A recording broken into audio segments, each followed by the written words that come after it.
வைகுந்த ஏகாதசியையொட்டி விழுப்புரம் மாவட்டத்தில் பல்வேறு வைணவ தலங்களில் சொர்க்கவாசல் திறப்பு நடைபெற்றது.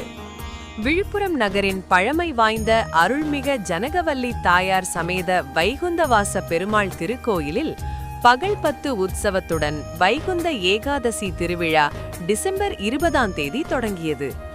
இதைத் தொடர்ந்து நாள்தோறும் முற்பகல் 11 மணிக்கு வைகுந்தவாச பெருமாளுக்கு அர்ச்சனை தீபாராதனையும் தொடர்ந்து தீர்த்த பிரசாதம் வழங்குதலும் நடைபெற்றது. இதைத் தொடர்ந்து இன்று அதிகாலை சொர்க்கவாசல் திறப்பு நடைபெற்றது.